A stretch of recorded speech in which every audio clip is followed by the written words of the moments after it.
Hello hello la team Tarmac, c'est Queenie et vous êtes dans Lockdown, votre émission spéciale confinement. Et aujourd'hui on va parler du port du masque. Alors dites-moi, vous êtes plutôt chirurgical ou fantaisie? Moi, j'ai fait mon choix. Et ça, c'est un look des jours super sympa. Alors c'est parti, le déconfinement a commencé. On y va, c'est parti. Alors je sais que ça va être compliqué de retenir toutes les mesures qui ont été mises en place, mais s'il y a une chose à retenir, c'est que le port du masque, il va être obligatoire dans les lieux publics comme le métro par exemple. Alors je sais pas vous, mais j'ai grave l'impression que le masque est devenu le nouvel accessoire tendance du moment. Du coup, je pense qu'on oublie parfois que si on le met n'importe comment, eh ben, il peut devenir dangereux.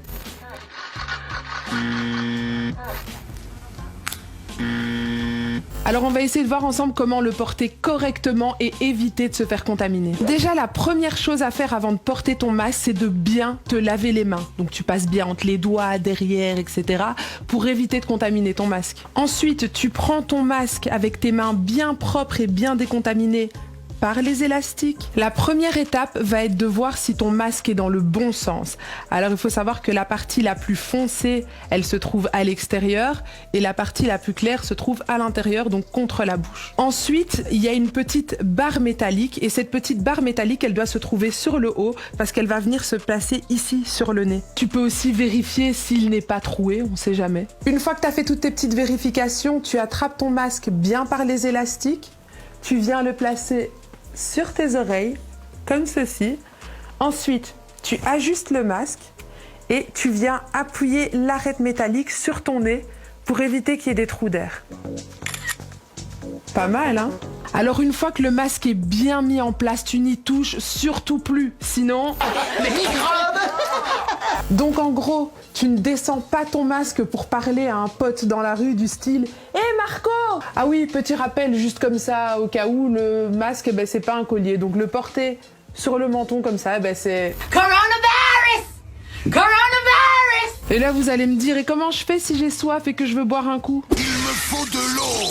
De l'eau! Eh ben je vais te donner la petite astuce. Attendez, je remets mon masque. J'ai soif.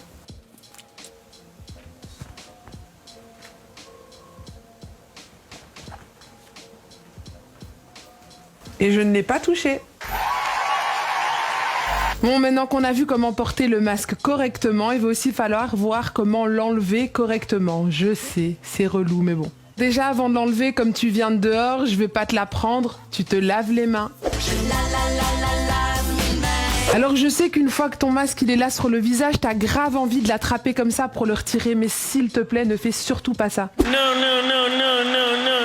Parce qu'en fait, toutes les petites gouttelettes de contamination, elles se retrouvent sur cette zone. Donc si tu viens le toucher comme ça, eh ben, tu vas de nouveau te contaminer les mains. En gros, cette zone, c'est pas touche. Ce qu'il faut, en fait, c'est de l'attraper par les élastiques, de le retirer et puis le jeter. Je vous montre. Comme ceci. Hop. Et puis poubelle. Et si ton choix s'est porté sur un réutilisable comme celui-ci, eh ben tu le mets à laver. Pas question de le reporter demain. Bon, j'en ai fini avec ma petite leçon du jour et s'il y a une chose que vous devez retenir, c'est que le masque, il n'est pas magique.